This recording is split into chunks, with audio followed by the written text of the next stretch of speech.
So imagine yourself, you're a management consultant, you've been traveling from client site to client site, and after a really long day, all you want to do is take off your shoes and enjoy the comforts of being in your own home. But you're not in a home. You're in a room with a bed, otherwise known as a hotel room. So we're home to home. My name is Sebastian Barrera. I'm a Master of Management and Hospitality here at the Hotel School. For the last 4 years before this, I managed a bar in New York, where business travelers would come to me and spend the night with me instead of going to their hotel room. I can attest to that. And my name is Kathy Lynn. I am currently a second-year student in the Sloan Masters in Health Administration program here at Cornell. And my focus is really looking at how the built environment impacts human health and well-being. So having spent time in the industry as well, I've seen how travel has really taken a toll in terms of people's health when it comes to business travel.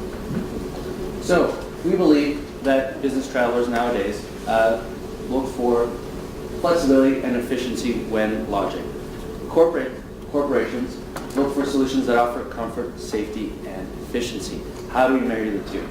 Home to Home offers furnished studios and one bedrooms for medium-length stays of 2 weeks to 6 months, depending on the task at hand. So business operations today are no longer limited to a single geographic location. As a result of increased client sites, brand promotion, as well as employee training, we really see that business travel spending has grown over the years and is projected to grow, as seen in this chart. The current state is that business corporations will partner with hotels to house their employees. As we see over here, the corporate market represents about 21.1% of the hotel market globally. And this market size is about $310 billion in the United States alone. In addition to that, we see that the landscape is really changing. Sharing economy startups like Airbnb and WeLive are really challenging the way that travel is happening. But this is primarily happening in the leisure or residential space. Why should corporate travel be any different? We've identified that there's an emerging market for medium-length stay apartments, and we're specifically targeting these corporate travelers. So we see an opportunity, but what's the problem? What's the problem that needs to be solved? We believe that traveling professionals like access to medium-term housing arrangements. Work is stressful. It's taxing on the mind, it's taxing on the body, and it's taxing on the soul. Now add on the fact that you're traveling. Now add on the fact that you're in an environment that you're not familiar with. This is incredibly taxing to your employees, which will lead to a high employee turnover rate. This is costly. In our current market, unemployment is very low. A revolving doors of people looking for jobs doesn't currently exist. Corporations are going to want to cut costs wherever they can, and we aim to solve that. So our solution really adds value to all levels of our business operations. So we have our business travelers who are our end users, we have our corporations which are our customers, as well as our suppliers who are going to be property owners. So for our business travelers, we are providing these ready-to-move-in, fully furnished apartment complexes. And these are going to be fully furnished with all the amenities that you would want to see in your own home, such as a kitchen, as well as homey living spaces. For corporations, we are providing a solution that prioritizes wellness and offers greater value because we will be priced at a lower price point compared to hotels. And how this solution comes together is ultimately we are going to be leasing from existing apartment complexes. And for these property owners, we'll be increasing their occupancy rates and decreasing whatever risks may be associated with having vacant apartments. Essentially, Home to Home is going to operate as a single long-term corporate tenant for these apartment complexes. And we'll also be managing in all of these properties as well. So who's using our apartments? Our end users are going to be traveling professionals, namely young traveling professionals who are on their career path. They know what they want, and they're being sent out on job assignments every month. And they don't want to say no because they know what they want to do. The sector is primarily going to be business services. These jobs are going to be management consultants, public accountants, and public media relations. These are business services where face-to-face is valued over a phone call, is valued over an email. Our end users are young traveling professionals. Who's our customer? Large companies that employ them. We are going to be a B2B where companies have lots of employees traveling on job assignments to different locations across the United States.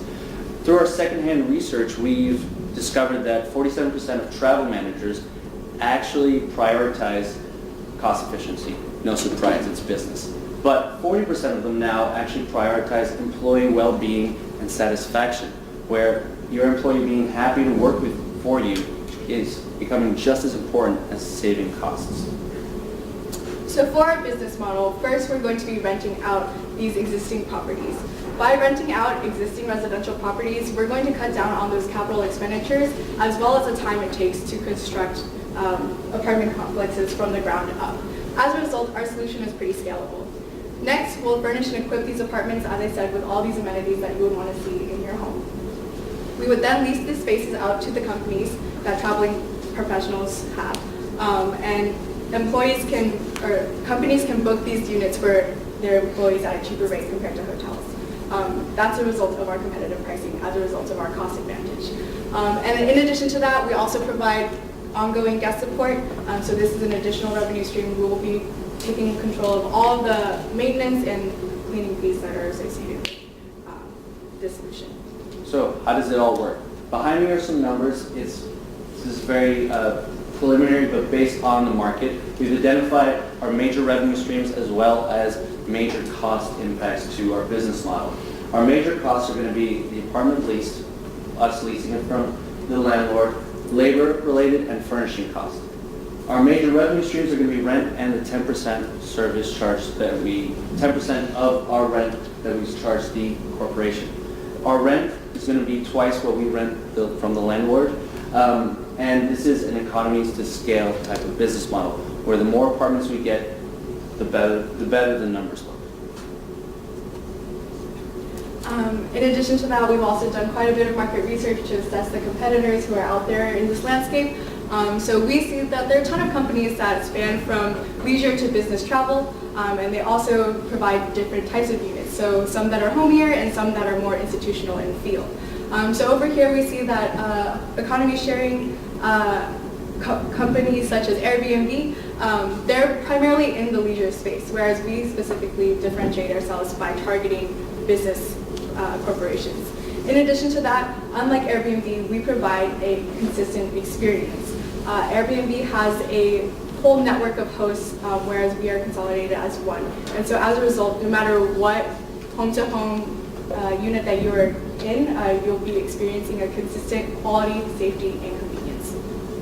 In the bottom two quadrants, we see that there are quite a bit of hotels that are also in this space, ranging from leisure to business. But again, their feel is quite institutional, as opposed to us. We are providing a homey experience.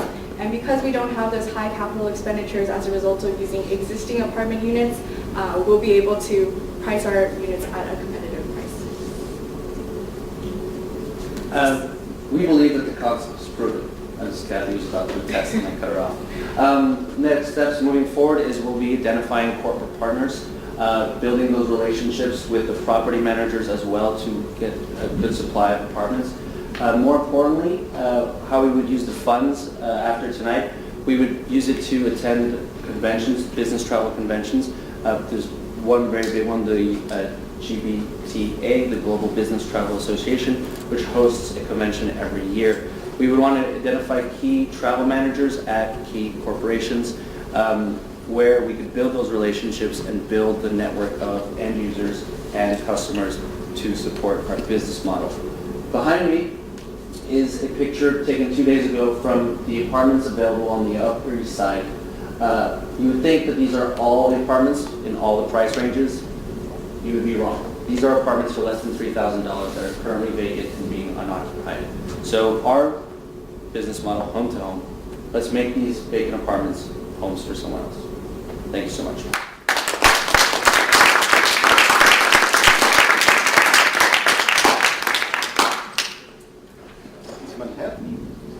Where are you going to launch? Launching is still to be decided depending on where customers see their end users going primarily. This is a business model that we believe can be applied to any metropolitan city where there is high business travel. So your target market is metropolitan cities only? Currently, it's where we believe. Yeah, so I think that's where the biggest opportunity is for now, and so that's where we're going to establish ourselves, and then ideally the plan is to grow to other locations as well, depending on where these hubs business travelers are going. Because you mentioned apartment complexes. And So- to me, that means 5 apartments, 20 apartments, 30 apartments, that's a complex. Right. What I'm seeing here is a single apartment in Manhattan, not on the east side, but also west side. So for our business model, we're not actually renting out the entire business complex. We're renting out specific blocks of units within the complex that the landowner agrees that we can lease out to additional end users. So I see a lot about the front end, but as in the hospitality industry, we talk front end and back end. I mean, how are you going to make this all, how are you going to manage all this, and what is it going to take? I didn't see anything about that. Well, so I assume you're asking about like a concierge being available at all times. We All will. the technology behind it, the Well- marketing of it, there's a lot of other aspects. There are a lot of other aspects. We'll have a website, we'll have a management team, and that we would have to start small at the beginning. You would see the first 2 people working on it. And yeah, there is the booking aspect of it. We would build a website. We would have to find the starting capital as well. But the business model is about renting out apartments to business travelers. Back of house, I took it as concierge.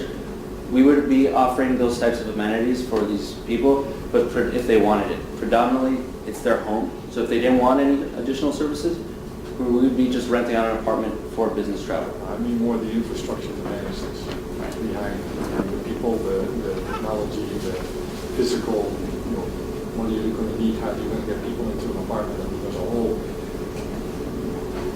So there would definitely be... underlying need. Right.